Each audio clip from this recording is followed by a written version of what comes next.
33 minutos sobre las 10 de la noche, continuamos en directo en Vía V hablando de sanidad y saludamos ya en estos momentos a Enrique Castellón. Muy buenas noches. Hola, buenas noches. Médico y economista, hablaremos enseguida de él sobre las reformas anunciadas ya por el Ministerio de Sanidad. Se incorpora también Manuel Fernández Blanco, que trabaja además en el Sistema Nacional de Salud, así que seguro que tiene una percepción muy clara de lo que está sucediendo. Bueno, vamos a empezar a recordar inicialmente parte de lo que va a aprobar mañana el Consejo de Ministros. Saben que ayer la ministra de Sanidad, Ana Mato, confirmaba que efectivamente se va a generalizar el copago, prácticamente generalizar, con algunas excepciones, el copago de medicamentos en la sanidad pública española. Vamos a recordarlo. No habrá copago sanitario, pero sí farmacéutico. Los españoles van a pagar sus medicamentos en función de la renta y no de la edad, como hasta ahora. Se termina la gratuidad total para los jubilados. Todos tendrán que abonar un 10% del coste de sus fármacos. Y a las personas en activo, tanto trabajadores como parados, también les saldrá más caro medicarse.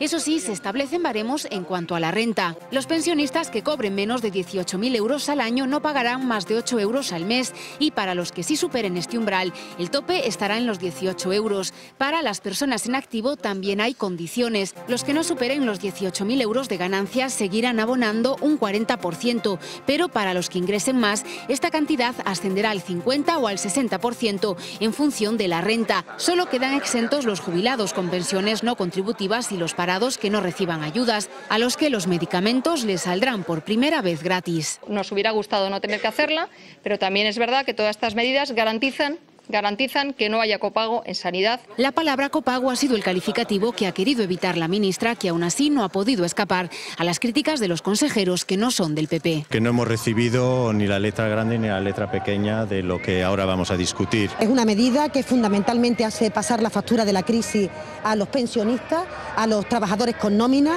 El objetivo es disuadir a la hora de adquirir medicinas en un país que es el segundo consumidor mundial de fármacos y ahorrar de paso cerca de 3.700 millones de euros al año.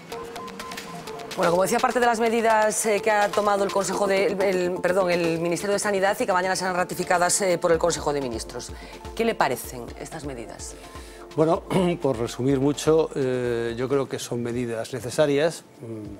Yo diría que ya lo eran desde hace bastante tiempo, pero la situación general, la situación económica, las tensiones financieras, obviamente, pues han obligado a practicarla en este momento. Pero insisto, la medida en fin, es una de las reformas, no la única, hay muchas más reformas que hacer en sanidad, pero es una reforma que estaba pendiente y que yo creo que tiene sentido. Bueno, una de las críticas tiene que ver con la penalización de los pensionistas. Es un colectivo, bueno, especialmente sensible a este tipo de cambios. ¿Cree realmente que va a suponer un problema para los pensionistas? Bueno, vamos a ver dos cosas. Una, a nadie que no esté pagando por una prestación le gusta empezar a pagar. Esto de entrada.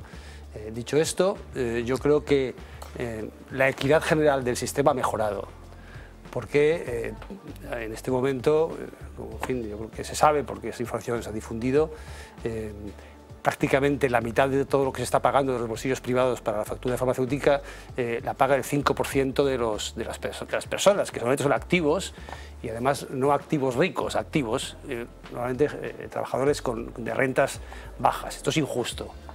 Ahora se distribuye todo mucho más, porque esa separación, que yo creo que es ficticia, desde el punto de vista, digamos, de recibir asistencia entre activos y pensionistas, que viene de cuando tenemos un sistema de seguridad social, bueno, pues nos encontramos con que la capacidad económica de las personas en absoluto tiene que ver con esa clasificación, tiene que ver con las rentas que reciben por diversas vías. Y evidentemente hay pensionistas que tienen una renta baja, con una pensión baja y no tienen ningún otro ingreso, y seguramente habrá pensionistas cuya pensión sea uno de sus ingresos y tenga otros ingresos o tenga una pensión alta. De manera que el redistribuir la carga del copago, que ya existe, por cierto, que ya existía, sí, de una forma más equilibrada, yo creo que es, digamos, que la suma total, digamos, de equidad ha mejorado para el sistema. Bueno, se ha hablado estos días, el lunes fue cuando nos enteramos que el objetivo inicial es ahorrar 7.000 millones de euros en la sanidad. Mi pregunta es, ¿va a llegar con esto? No, claramente no. Vamos, claramente no. Por eso creo que habrán que abordar otras reformas, que algunas tendrán que ver con recortes, digamos, directos, y probablemente otras tendrán que ver con y yo creo que es muy importante esto que voy a decir, con hacer el sistema bastante más eficiente. El sistema pues tiene lagunas de eficiencia importantes y que, como he dicho al principio, convendría corregir en todo caso, pero ahora ya es imperativo. Claro, hace unos días escribía Enrique Castellón una doble página en las páginas Salmón de la Voz de Galicia, hablando precisamente de las ineficiencias del sistema. Y la pregunta es, ¿no hubiera sido más interesante desde el punto de vista social abordar los problemas estructurales que tiene la sanidad antes de introducir copagos que no existían? Bueno, yo creo que se podrían haber hecho más cosas, evidentemente hay que hacerlas. Tenemos aquí dos situaciones distintas. Una, que la sanidad necesita reformas estructurales, es evidente, y hay que empezar a hacerlas desde ya. Dos, que se necesita unas medidas efectivas de ahorro inmediatas, y hay algunas reformas estructurales que llevan tiempo, no se pueden hacer inmediatas. Y tres, y muy importante, nos están observando de otros países europeos, de la Unión Europea, y esperan que tomemos medidas inmediatas, no esperan que hagamos promesas de reformas para los próximos 10 años. Claro, pero con esa dinámica puede acontecer que no se queden satisfechos con esto y que lo segundo que exijan desde la Unión Europea o desde esos famosos mercados sean otro tipo de cosas, por ejemplo, el copago en la asistencia sanitaria. O el copago de entrar en un hospital. Esperemos que no, puede acontecer, por supuesto, puede acontecer, pero esperemos que no. Yo creo que lo que sí que es importante es que nosotros en sanidad, Servicio Público Sanitario, antes hemos visto algunas experiencias europeas relevantes, lo que tenemos que poner encima de la mesa son reformas creíbles. Es decir, reformas que un observador que conozca un poco el tema pues entienda que mejoran sustancialmente la eficiencia de nuestro sistema sanitario y que además la mejoran y la colocan el sistema acorde con la situación que vivimos. Evidentemente, si viviéramos una situación, digamos, de grandes lujos y que tuviésemos ingresos y que el país estuviese creciendo a un ritmo del 10%, pues entonces a lo mejor podríamos permitir otras cosas. Pero en el momento en que estamos, tenemos que transmitir la idea de que hacemos reformas creíbles, que hacemos un sistema eficiente y que manejamos bien las cosas, ¿no? Claro, a mí cuando se vigilan un poco las cifras generales, después supongo que, claro, la clave está en los detalles. Resulta que el porcentaje del PIB que España destina a sanidad no es exagerado, ni muchísimo menos. Está por debajo de lo que destinan otros países de la Unión Europea, por ejemplo, caso de Francia y creo que caso de Portugal también.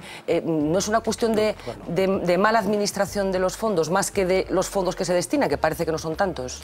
Bueno, comparativamente hablando. Bueno, en España en sanidad gastamos más o menos, estamos en las medias, es decir, gastamos lo que nos corresponde, sin que esto signifique que existe una cifra mágica. Ahora, yo pienso, otras personas pueden no pensar lo mismo, ¿no? Pero yo pienso que con los recursos que destinamos a la sanidad podríamos obtener mucho más a cambio. Una cuestión de eficiencia. Bueno, ¿y cuáles son los problemas estructurales del sistema, los básicos? Bueno, ¿cómo lo resumiríamos? Bueno, en fin, es complicado hacer un resumen muy rápido, pero pero en este artículo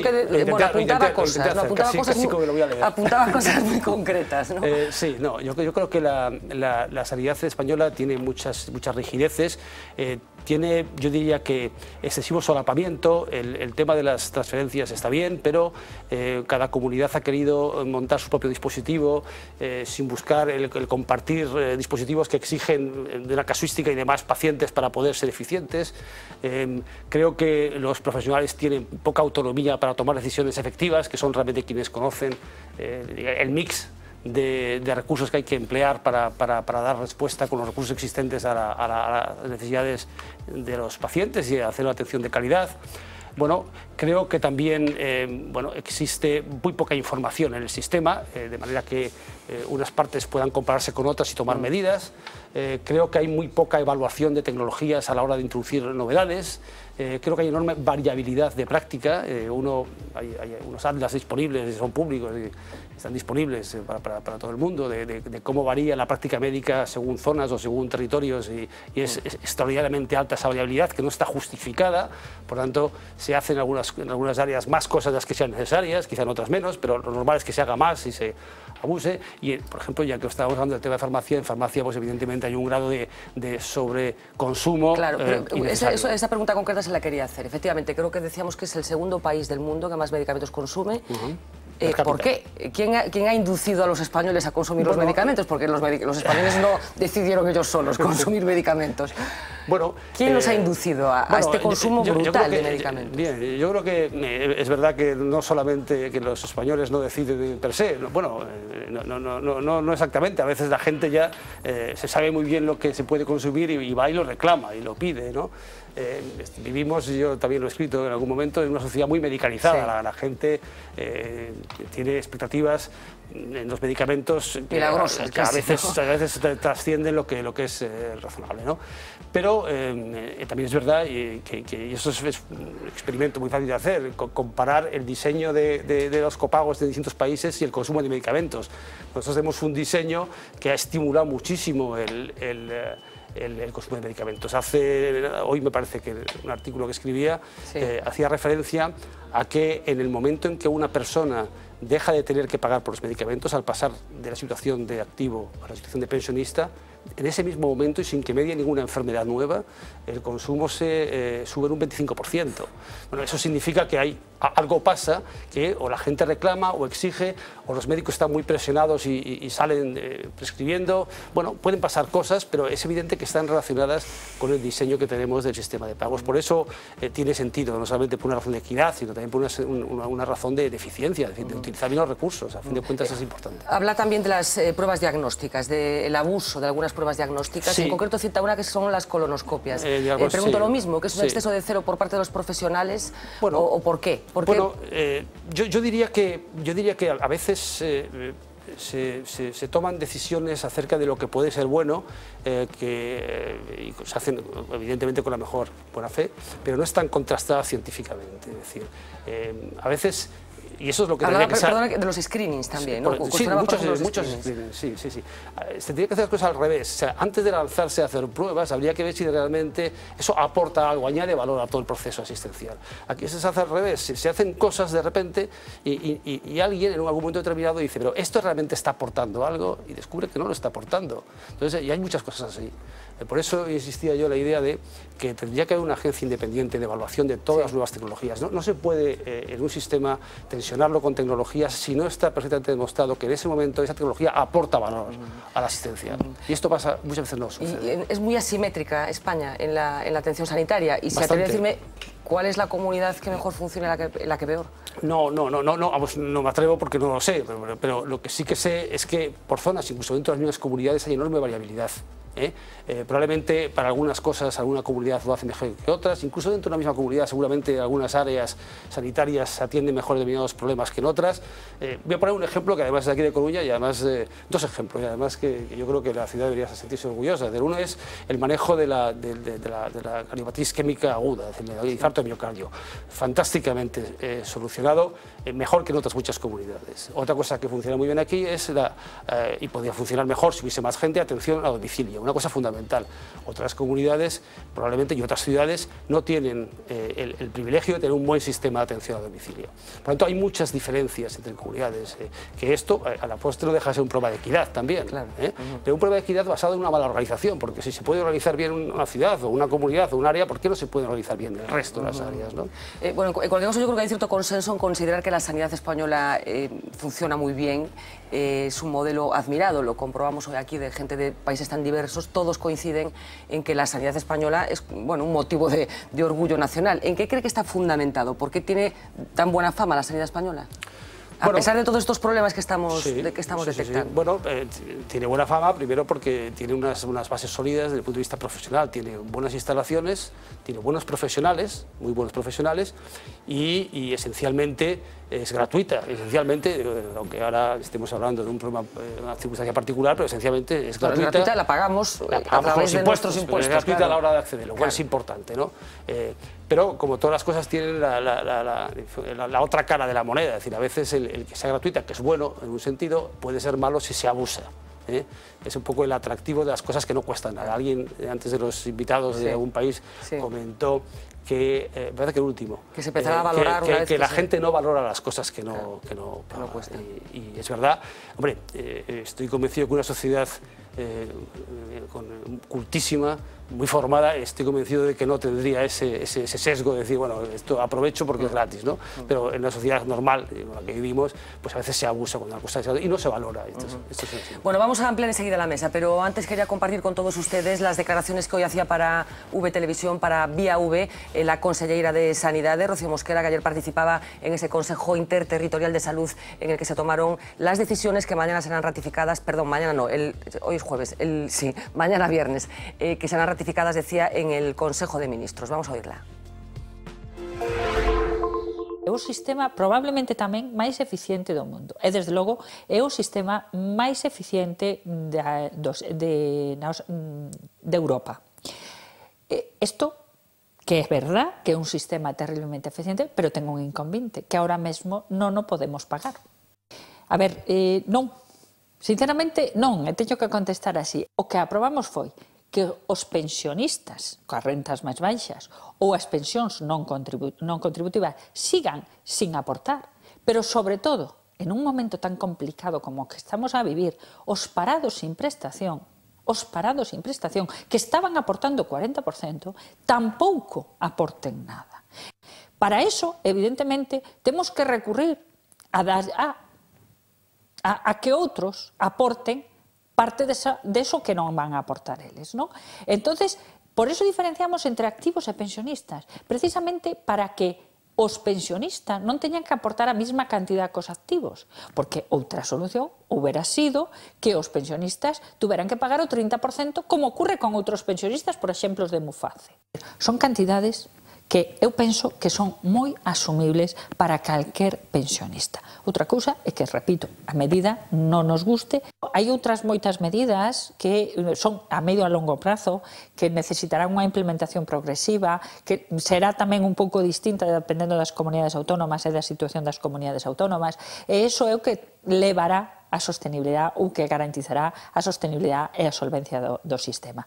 Eu creo que o máis importante, como lle decía, é, primeiro, que non hai copago en sanidade, que realmente as prestacións asistenciais siguen sendo universais e gratuitas, e que o que fixemos foi redefinir o sistema, introducir reformas que permitan facelo sostenible e solvente no presente e tamén no futuro.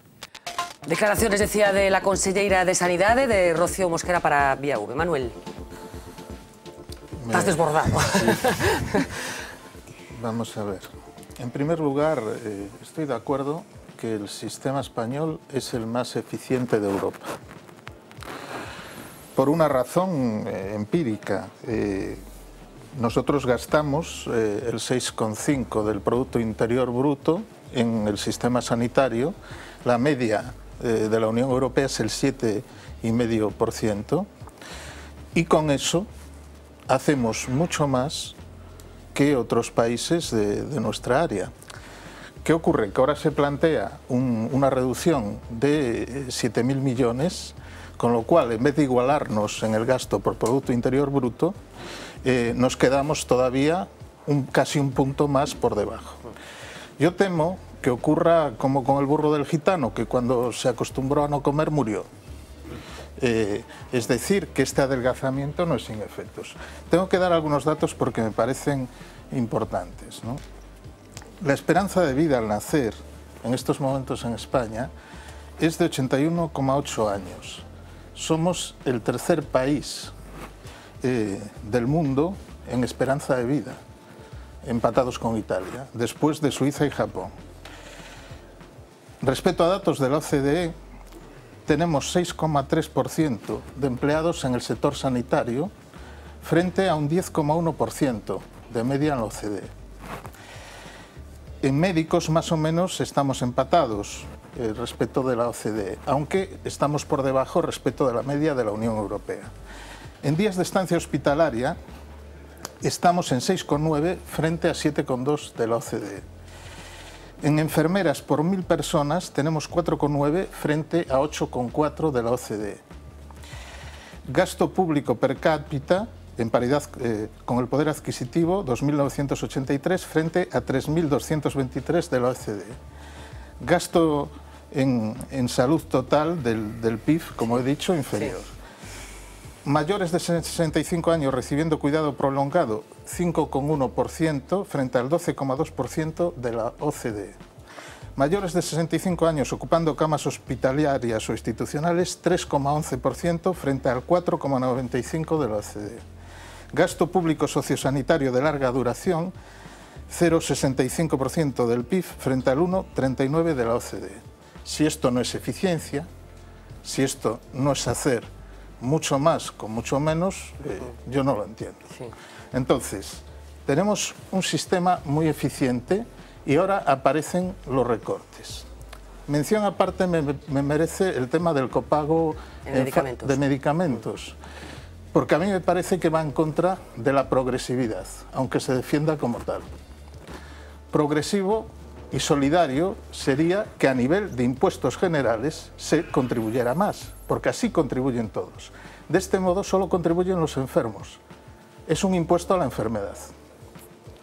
Por lo tanto, no es un impuesto solidario y no es un impuesto progresivo. Por otra parte, los pensionistas que pagan más, ya pagan más de IRPF, y tenemos una paradoja en nuestro sistema tributario, que a veces los que más contribuyen no tienen igualdad de derechos. No digo que tengan más derechos, tienen menos. Sea a la hora de elegir un colegio para sus hijos, sea a la hora de obtener medicamentos. Entonces me parece que no es una auténtica progresividad fiscal. Pero para mí el recorte más preocupante en sanidad es el recorte en personal.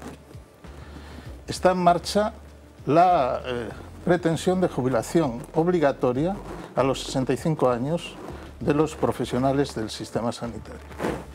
Con esto se va a producir un ahorro muy importante porque, aparte de que las nuevas incorporaciones no tendrán los mismos salarios por carrera profesional, antigüedad, etc., la previsión es de renovar el 10% de las bajas. Me parece que por aquí viene el auténtico riesgo. Por supuesto que se puede ahorrar mucho más en personal porque es el gasto más importante, pero se jubila experiencia clínica fundamental. Esto irá en detrimento también de la formación de los MIR, PIR, KIR, BIR, FIR, etc. Por otra parte, esto irá en detrimento también de la investigación porque habrá mucha más recarga asistencial y se hará cumplir a los MIR más funciones asistenciales, menos supervisadas, y esto irá en detrimento de la calidad del sistema y de los futuros médicos, porque no podemos ignorar que uno de los pilares más fuertes de prestigio de nuestro sistema es la excelencia en la formación de los profesionales. Y esto es lo que auténticamente está en riesgo, aparte de la propia perversión del sistema PIR. Hay que decir que ahora muchos médicos que terminan el MIR vuelven a presentarse al MIR para hacer otro MIR. No por un ansia forzosamente de tener una nueva especialidad o por creer que se han equivocado y esa les satisface más, sino como un medio de obtener trabajo, con lo cual se pervierte profundamente el sistema. Me parece que estos temas son decisivos porque hay que tener además en cuenta que el gasto fundamental es en personal. Bueno, Enrique, muchísimas cosas ha dicho Manuel. No sé qué percepción tienes de lo que ha dicho.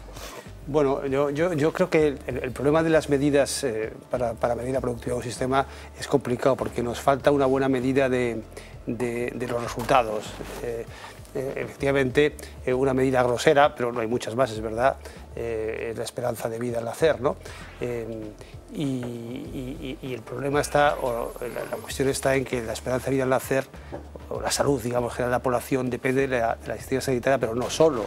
Depende de la educación, depende de la alimentación, depende de estilos de vida, depende del entorno del medio ambiente. Entonces es difícil atribuirlo a la asistencia sanitaria. Bueno, pero era uno de los datos, daba más, ¿no? Daba más. Lo digo porque de hecho, y él dice bien, nosotros tenemos una esperanza de vida solo superada por 3 países. Sí. En este artículo hay una curva que lo muestra, ¿no? Pero curiosamente, 2 de ellos, el tercero, Japón e Italia, gastan per cápita menos que nosotros. Es decir, que teóricamente podríamos gastar algo menos y tener la misma esperanza de vida, pero también los que gastan más que nosotros no la tienen mejor. Por tanto, uno podría decir que en términos de esperanza de vida yo no gastaría más.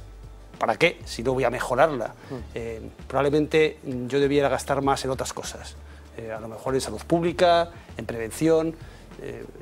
Hace poco se hizo un trabajo por el Instituto de Estudios Fiscales que estimaba cómo iba a decrecer de rápido el gasto sanitario en España, comparado, utilizaba una metodología parecida a otra que se utiliza en Europa, ¿no?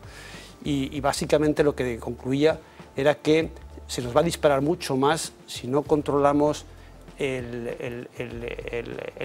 la salud en el envejecimiento, es decir, la proyección demográfica que nos lleva al envejecimiento que tiene nuestra población, si ese envejecimiento no se hace en buena salud, nuestro gasto sanitario se va a disparar. De manera que son las medidas preventivas las que realmente van a hacer eficiente nuestro sistema. Claro, pero Manuel hablaba también del riesgo de que el personal sanitario, que la plantilla sanitaria, digamos, se reduzca. Yo creo que, bueno, el problema del uso del personal sanitario o el mal uso del personal sanitario, yo creo que es un tema que en cada uno de los servicios tendrá que trabajar a fondo. Yo estoy de acuerdo con lo que decía en relación con el personal con más experiencia, pero antes comentábamos que también en algunas áreas el personal puede ser redundante, mientras en otras áreas puede ser necesario. Antes hablábamos de ineficiencias, una que se me ha olvidado señalar, pero que es muy importante, es el hecho de que las especialidades médicas se convierten en compartimentos estancos cuando los problemas que tiene la gente, sobre todo la gente mayor con patologías crónicas, son transversales a muchos problemas médicos. Y sin embargo, uno ve cómo sobran en algunas áreas especialistas, y sin embargo faltan en otras, y desde luego falta mucho más trabajo conjunto. Ahí tenemos un problema serio que la propia rigidez del sistema impide resolver. Bueno, vamos a ir acabando ya dentro de nada, porque nos consta además que Enrique Castellón tiene un poco de prisa, unos minutos nada más, porque queríamos completar un poco el cuadro de esta noche con las farmacias. Hablábamos con Rosa Lendoiro, que es presidenta del Colegio de Farmacéuticos de aquí de A Coruña, con las decisiones avanzadas ayer por el Ministerio, que como decía se confirmarán mañana en Consejo de Ministros, y no está muy de acuerdo. La medida que aprobó la Interterritorial ayer es una medida fundamentalmente de corte político y que afecta fundamentalmente a los ciudadanos. Así de rotundos se muestran los farmacéuticos. Están preocupados por los efectos que el aumento del copago pueda tener en algunos colectivos. Nos preocupa que sea una medida que no afecte a la accesibilidad de cualquier ciudadano a la prestación farmacéutica. De alguna manera pues dejan fuera las rentas bajas o a los pensionistas con pensiones bajas. Los boticarios rechazan el argumento de que la medida acabará con un supuesto consumo excesivo de medicamentos. No estamos hablando de medicamentos que se autoprescriba el paciente o que sea un autoconsumo. Estamos hablando de medicamentos con cargo al Sistema Nacional de Salud y que todos previamente son medicamentos que requieren de prescripción médica. Por tanto, ha habido un médico que ha recibido a ese paciente y que le ha dado ese medicamento. El colectivo insiste en que es una medida recaudatoria y no con criterio asistencial, y pone en duda su utilidad a medio plazo. Creemos que es una medida a corto plazo con gran eficacia, es decir, pues como es el euro en Cataluña, porque es una recaudación económica, pero sí planteamos es una medida que asegura la sostenibilidad del sistema a medio largo plazo. Además, las farmacias deberán hacer frente a la aplicación práctica de los nuevos baremos. Intuyen que no será fácil. El farmacéutico no tendría sentido que en vez de tener una carga asistencial pasemos a tener una carga burocrática. Por un tema de protección de datos, tampoco los farmacéuticos vamos a estar disponiendo de la renta o de las pensiones de cada uno de nuestros usuarios. Sea cual sea el sistema, implicará el cambio de las tarjetas sanitarias, todo un gasto en los tiempos que corren. Bueno, incidirá también en los problemas burocráticos que se puedan derivar de la implantación del nuevo sistema. Como saben, se supone que toda la información fiscal de cada ciudadano va a estar incorporada a la tarjeta sanitaria, que supongo además que también se va a sustituir como consecuencia de estos cambios, ¿no? Supongo. Algo se hará al respecto, pero efectivamente yo quería un poco comentar que todas las medidas tienen también sus gastos, evidentemente. El efecto de una medida es los ingresos o los ahorros que produce la medida menos los gastos que tiene poner en marcha, eso es cierto. Pequeñas intervenciones ya para despedirnos. Solamente pocos apuntes, rápido, ¿no? Yo creo que, por un lado, me gustaría no pasar esta ocasión de hacer también afirmación sobre la consecuencia política de todo esto, ¿no? Yo creo que hay una cosa que tenemos que decir, que es que el Partido Popular había dicho que no iba a tocar la sanidad pública por ningún lado y estamos viendo que ha empezado a tocarlo y además no va a ser suficiente para los 7.000 millones que se tienen que recaudar, ¿no? Entonces probablemente que vaya a tener que haber más. Eso por un lado. Por otro lado, yo creo que, y ahí estoy de acuerdo con Manuel, me parece que ha hecho un argumento muy bueno relacionado con que la justicia del sistema se puede asegurar a través de un sistema fiscal mucho más progresista. Y yo creo que ahí está el problema. ¿Por qué tenemos que señalizar y crear este tipo de sanidad, digamos, o por lo menos en este caso el copago de medicamentos para ricos y para pobres, y además señalizarlo en las tarjetas sanitarias, cuando lo que podíamos hacer es hacer esto a través de un sistema de imposición progresista y que pueda realmente llevar al mismo resultado, ¿no? Además, estamos diciendo también que el Estado en esta ocasión está renunciando o está declarándose ineficiente en su capacidad de recaudación y de combatir el fraude fiscal, porque estoy segura que si se combatiría el fraude fiscal resolveríamos muchas de esas cosas, ¿no? Por otro lado, cuando estamos hablando de la justicia del sistema, no nos olvidemos que los pensionistas han cotizado.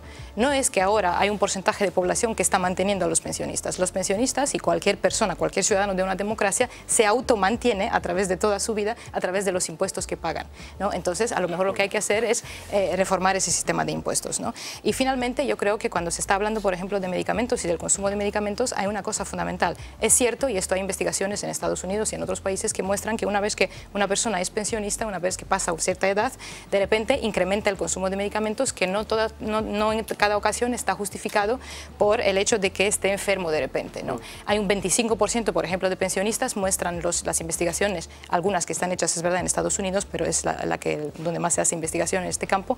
Hay un 25% de pensionistas que están medicados y un 60% de este 25% está medicado sin razón alguna.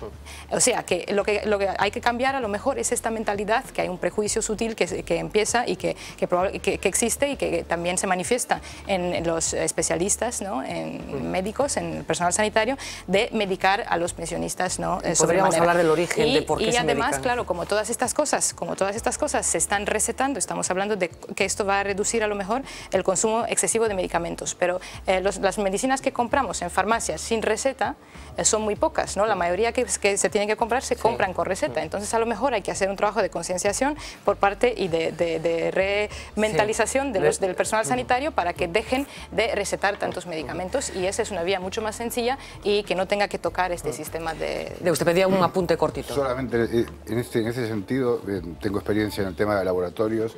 Creo que es fundamental que se regule, que se normatice el sistema de comunicación de los laboratorios con los profesionales. Creo que llevan años generando tendencias, creando enfermedades, desprestigiando fármacos en contra de otros, una guerra cruenta, y aquí parece que son los convidados de piedra. Estamos hablando del pensionista, estamos hablando de otro que va a pagar o tal. Los laboratorios, de ellos no hablamos. Y verdaderamente es un mundo espeluznante. Para terminar, Enrique, ¿está en peligro el sistema? No, yo creo que no. Yo creo que el sistema tiene una potencialidad enorme. Yo creo que todo es mejorable. Creo que el sistema exige reformas, obviamente, es decir, el tiempo cambia, las circunstancias cambian, la demografía cambia, el tipo de enfermedad, y el sistema tiene que permanentemente estar ajustándose a las necesidades que existen. Ahora mismo tenemos otra situación cambiante, que es, por desgracia, que es una tensión financiera fortísima, pero el sistema tiene capacidad para manejar esta situación, y yo creo que lo va a hacer. Una cosilla, de lo que dijo, o sea, el futuro es centralizar la sanidad pública española. ¿Centralizar? Sí, o sea para recuperar las competencias. Sí. No, yo creo que, mi opinión particular, yo creo que lo que tiene que haber es mucho más acuerdos y mucha más flexibilidad en el movimiento de los pacientes para generar pues, la mejor utilización posible de todos los recursos del país. Yo pienso que eso es lo que tiene que haber. Vamos. Enrique Castellón, muchísimas gracias por atendernos. Sentimos haber abusado de su tiempo. Nos vamos a ir a publicidad. Nos quedamos con Manuel, con Adina y con Deus, porque hay alguna cosita más que ha pasado hoy. Mucho menos intenso ha sido el día que el de ayer, pero, por ejemplo, hoy ya hemos sabido que van a subirse también las tasas universitarias. A la vuelta de publicidad.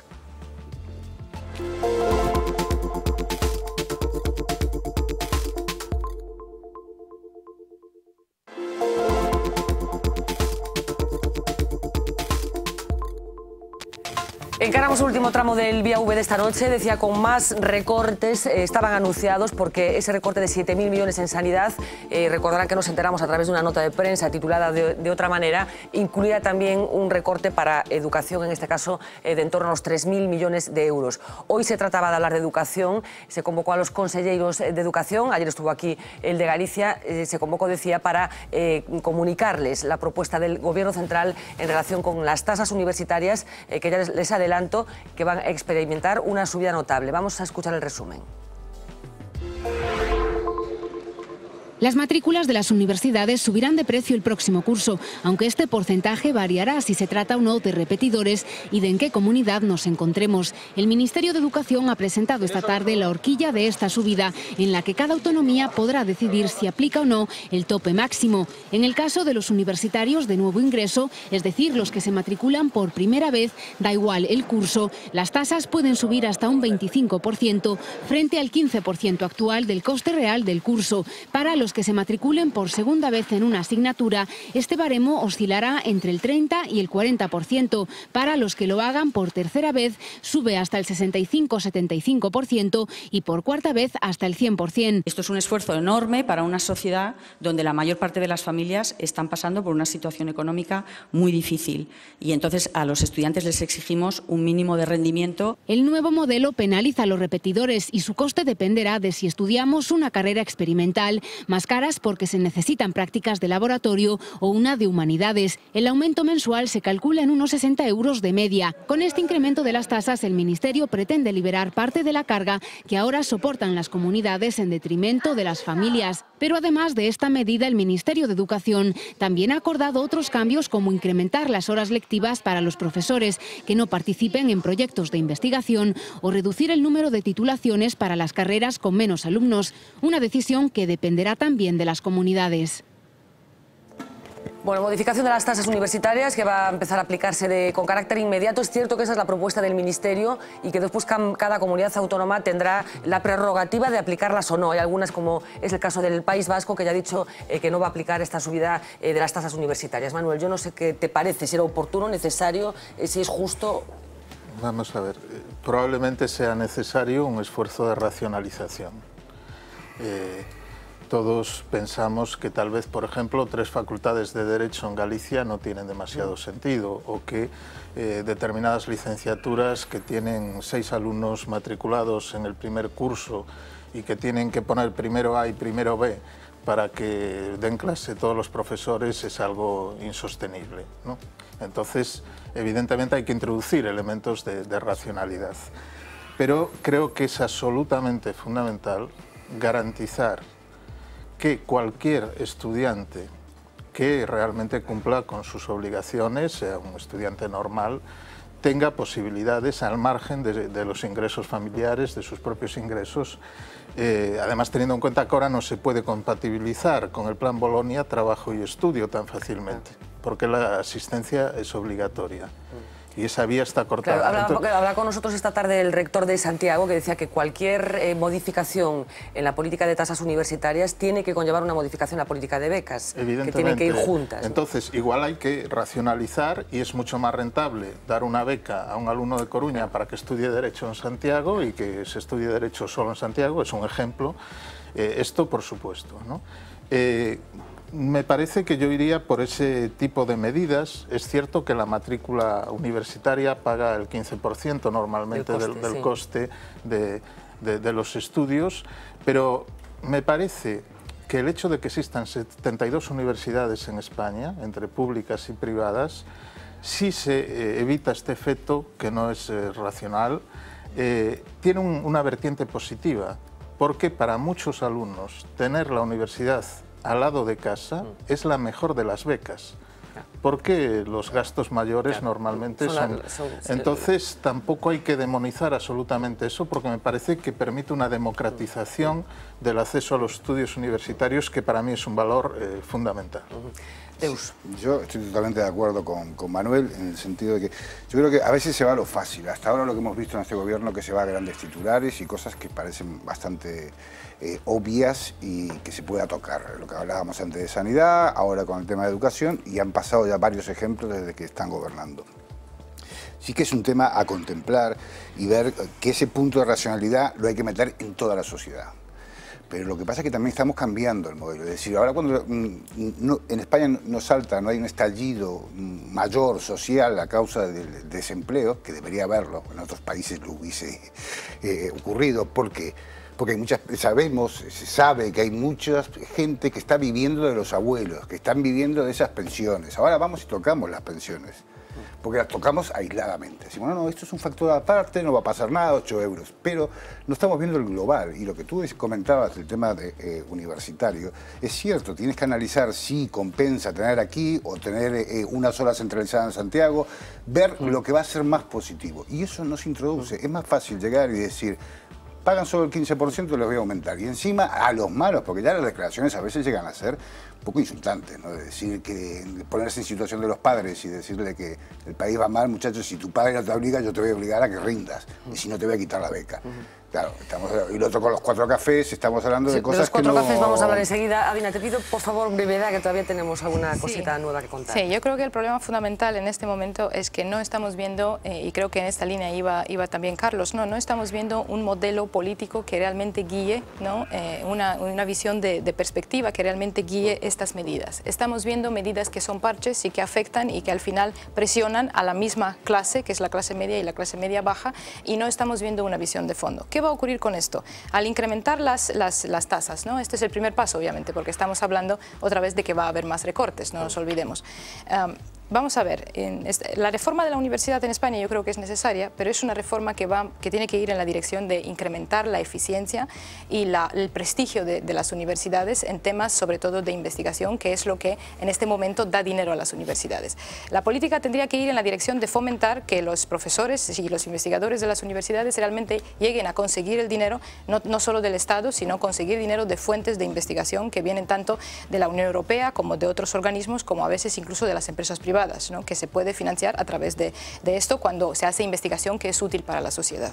No obstante, en todo esto no se debe de olvidar de que una buena educación pública es clave para la economía. Yo creo que ahí es donde estamos empezando a olvidarnos de que una buena educación pública y además una educación pública que sea gratuita entre comillas, porque no nos olvidemos que pagamos todos también impuestos, que permita una buena formación de nuestros jóvenes, sobre todo en estos tiempos donde es importante que Europa empiece a tener capital tecnológico y también capital de conocimiento. Yo creo que eso es fundamental, ¿no? Ahora, también si combinamos estas medidas que se están tomando con recortes en investigación que se están llevando a cabo en este momento, con incrementar las horas lectivas de los profesores, tenemos un cóctel terrible que va a llevar a que los profesores ya dejen de hacer cualquier tipo de investigación o van a hacer muy poca investigación. Las universidades que ya no están en el ranking donde tendrían que estar van a estar todavía más abajo y entonces la calidad de la educación española va a ser muy baja, lo que significa que no va a haber innovación, que no va a haber exportación, que no van a haber muchas cosas que son muy importantes. Bueno, momentos fundamentales efectivamente en el entorno de la sociedad española.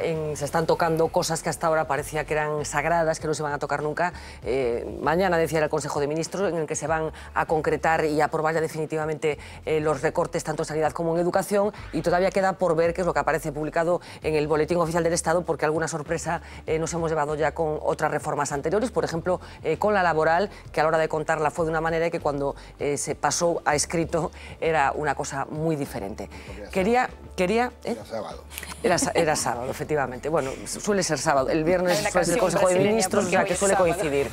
Les decía, los cafelitos, no sé, creo que fuiste tú, Deus, el que comentó antes un asunto de los cafelitos. Sabe que hace unos días se montó un lío gordo como consecuencia de una referencia a los famosos cafelitos. Hoy ha habido otra referencia, la voy a recordar porque no tiene estrictamente que ver con el objetivo del reportaje que hoy ha hecho Uxía Rodríguez, pero también ha sido de los que ha levantado muchísima polvareda. Es que los cafelitos los carga el diablo. Vamos a oírlo.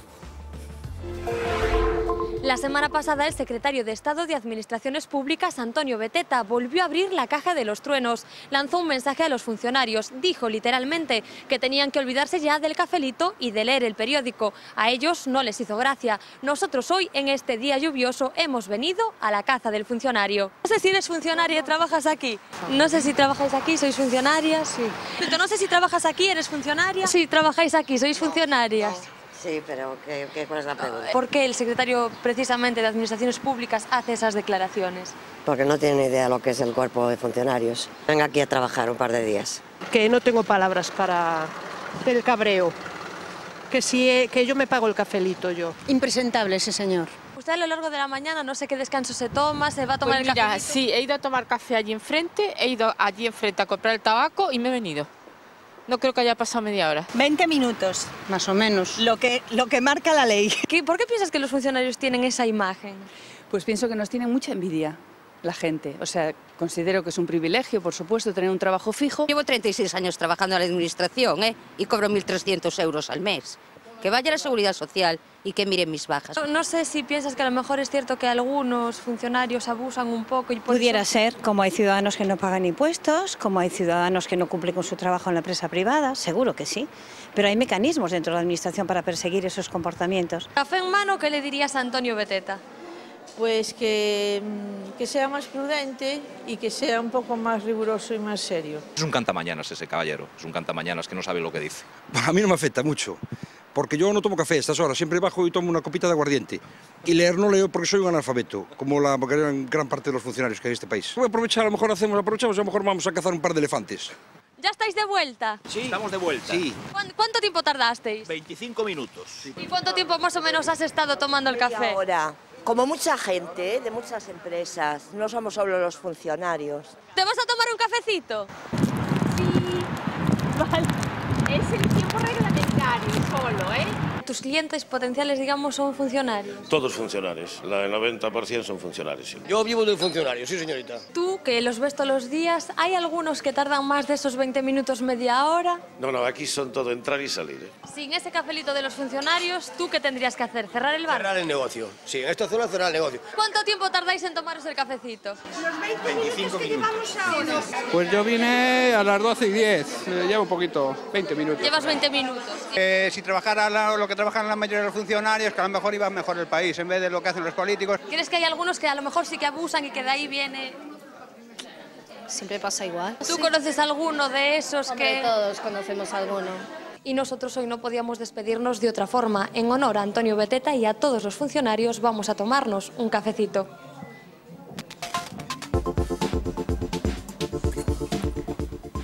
Bueno, Uxía Rodríguez, que inspirada por Antonio Beteta, se marchó ayer por la mañana a buscar funcionarios a la hora del cafelito. Como ven, el enfado es monumental. Recordarán que hace unos días el secretario de Estado de Administraciones Públicas decía que los funcionarios van a tener que empezar a prescindir de los cafelitos, y creo que decía el periódico también. Bueno, abundando un poco en ese tópico de Mariano José de Larra del Vuelva usted mañana. Vamos a volver enseguida a hablar con Uxía, pero antes nos vamos a ver el off the record de esta semana. Digo de esta semana porque es el resumen de todas las cosas que han sucedido en los últimos 4 días, que la verdad es que si las repasamos no nos lo podemos creer. Cualquiera de ellas de forma aislada nos obligará a estar hablando durante un mes entero, analizando cosas. Pues aquí unas se atropellan y se colocan encima de las otras. Off the record.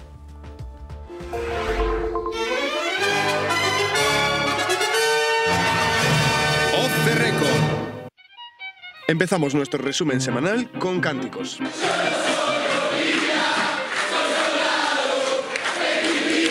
Muy buenos días. Esta explosión de júbilo no es porque mañana sea viernes. Es como arrancaba la semana al otro lado del charco cuando Cristina Kirchner anunciaba la expropiación de YPF. Para menos fiestas estaban algunos en España. Es el caso del jefe del Estado que salió mal parado de sus aventuras en Botsuana. Lo siento mucho.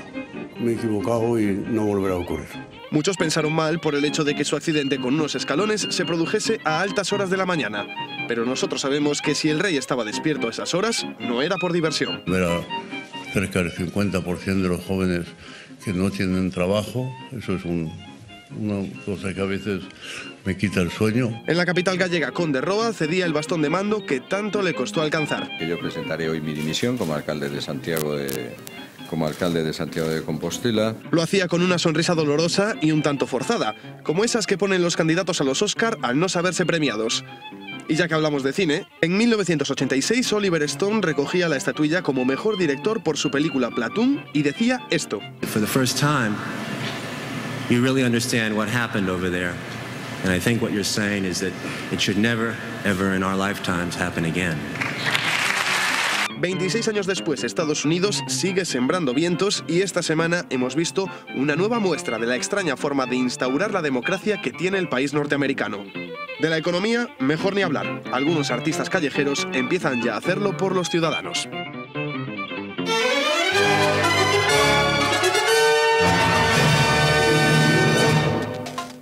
Malos tiempos para España y malos tiempos para la Unión Europea. Ayer no tuvimos tiempo de comentarlos, pero que sepáis que Le Monde publicaba ayer una entrevista con ese filántropo, y lo digo consciente de lo que estoy diciendo, que es George Soros, diciendo que si él en estos momentos tuviera la ocasión, apostaría contra el euro, y tiene clarísimo que las cosas, lejos de ser una crisis coyuntural de un país o que pueda acabar siendo superada en el transcurso de los meses, no, ha venido para quedarse y que probablemente el sistema está saltando por los aires. Yo no sé si esa percepción, Manuel. Bien, cuando aparecen síntomas y esos síntomas perduran, hay que pensar que hay un problema estructural. Y tal vez la construcción de la Unión Europea se hizo un poco en falso, ¿no? Y la moneda única no respondía a una realidad única. Y eso, que es lo que quedó reprimido en esa euforia inicial, es lo que ahora retorna. Que conste que él abunda en una circunstancia que a mí me parece que es muy oportuna, que en teoría la Unión Europea, uno de los objetivos era limar diferencias entre países, y lejos de conseguir ese objetivo, lo que está sucediendo en estos momentos es que se están acrecentando las diferencias entre una Europa y otra. En fin, cosas que decía George Soros. Tengan en cuenta que Soros fue el que consiguió dinamitar la libra esterlina hace unos años, especulando contra ella, así que algo sabe de esto de especulaciones. Y que además invirtió mucho dinero en educación en toda Europa del Este. Sí. Toda Europa del Este tiene muchísima inversión. Efectivamente, cada vez que Soros habla, sube el pan, que diría el otro. Nos vamos a ir a actualizar titulares con Uxía Rodríguez, que como todos los días está ya preparada en el plató de informativos para contarnos cosas que han sucedido hoy. Uxía, buenas noches. ¿Qué tal? Buenas noches. Pues hoy tenemos que empezar hablando de economía, y no precisamente con buenas noticias. Y es que la bolsa española se ha desplomado hasta rozar los mínimos de 2009, cuando marcó su peor nivel desde el inicio de la crisis. El IBEX 35 ha perdido la barrera psicológica de los 7.000 puntos y ha cerrado con un recorte del 2,42%. Encabezando las pérdidas está Repsol, que se ha derrumbado por tercer día consecutivo. Pero como no todo iba a ser malo, tenemos un mensaje positivo para las mujeres embarazadas de Galicia. A partir de ahora, los nonatos serán considerados miembros de la unidad familiar. La Xunta los tendrá en cuenta a la hora de conceder ayudas a la vivienda, una medida que se incluye dentro de un plan integral de apoyo a la mujer. Y si busca coche, ahora por menos de 25.000 euros puede hacerse con uno de alta gama, en concreto con un Audi A6 del año 2008. Lo saca a subasta el Ayuntamiento de A Coruña, que gobierna el Partido Popular. En total son 7 vehículos que pertenecían al anterior gobierno del PSOE. El equipo de Carlos Negreira utilizará el taxi para sus desplazamientos oficiales.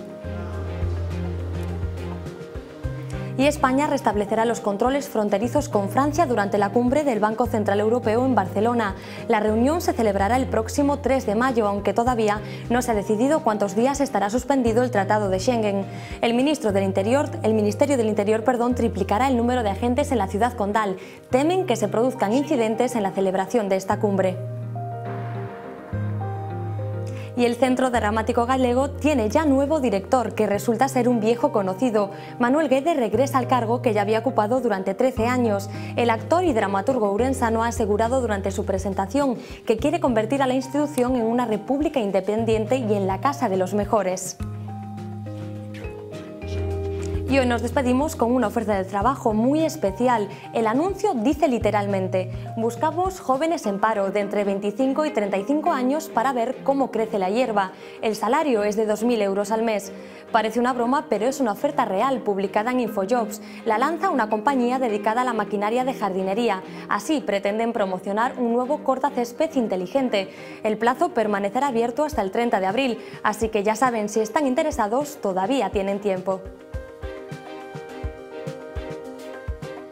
Con esta peculiar oferta de trabajo nosotros nos despedimos ya hasta el lunes, Fernanda. Pues muchísimas gracias, Uxía. La verdad es que ha sido un placer ver esta noticia, porque no es un mal trabajo lo de pasarse el rato contemplando cómo crece el césped. Gracias y hasta el lunes, Uxía. Buenas noches. Bueno, sorprendente noticia. Yo todavía no me he recuperado esa decisión de la Xunta de Galicia de, en el fondo, considerar al feto darle personalidad jurídica, lo cual me parece una cosa inaudita. Yo no sé cómo tú lo ves. No, yo Andina. tampoco me lo puedo creer. Para mí también ha sido un shock y yo creo que esto construye una realidad muy complicada para las mujeres, ¿no? Y yo creo que ya desde hace tiempo se está avanzando en una agenda, ¿no?, que tiene el partido que está gobernando, simplemente para hacer que el aborto sea algo que legalmente ya no pueda tener ninguna base, ¿no? Y yo creo que esto es un ataque a los derechos de las mujeres. Yo creo que además no tiene para nada el acuerdo social, ¿no?, de muchos sectores de la sociedad y desde luego de las mujeres. Yo creo que la mayoría está en contra de este tipo de legislación. Bueno, una noticia, como decía, que confirmaba la Xunta de Galicia esta tarde, que es un avance de una serie de medidas, bueno, en la línea de lo que anunciaba hace ya un tiempo el ministro de Justicia, Alberto Ruiz Gallardón, que al parecer ve que hay una violencia estructural desatada contra las mujeres embarazadas. No sé si ve la misma en las mujeres que no están embarazadas. Bueno, nos vamos a ir a la primera página de la Voz de Galicia de mañana, la primera edición, el titular de apertura, lo que tiene que ver con las tasas de matrícula universitaria, que podrán subir una media de 540 euros por curso. La foto muy llamativa, una noticia muy llamativa, porque como consecuencia de las lluvias ha pasado esto en Aspontes. Las lluvias completan el lago de Aspontes, que se llenaba desde el año 2007. Saben que es un lago artificial como consecuencia bueno, de la desaparición de la actividad minera que se llevó a cabo en los últimos años en este municipio coruñés. Destacar otro titular más que nos ha llamado la atención y que se podrá leer, como decía, mañana en La Voz, y esta te la dedico a ti, Deus. Ella tiene que defender su país, dice un primo lucense de Cristina Fernández sobre la expropiación de YPF, porque efectivamente se ha sabido que Cristina Fernández tiene familia en Galicia. ¿Qué te parece? Me parece fantástico. Estoy totalmente de acuerdo con todo. No, me parece alucinante cómo bueno, se bueno, sacan pero las cosas de el primo está de acuerdo, ¿no? Claro, claro, claro. Vale. Bueno, pues los detalles de la noticia... Bueno, no sabemos. Es que tiene una prima muy populista. En fin, no percibimos la ironía en las palabras de Carlos Deus. Señores, un auténtico placer, un programa muy interesante el que hemos compartido, espero que os lo hayáis pasado igual de bien que yo. Muy bien, regresamos el lunes a partir de las 10 menos 20, como siempre en directo. Sean felices.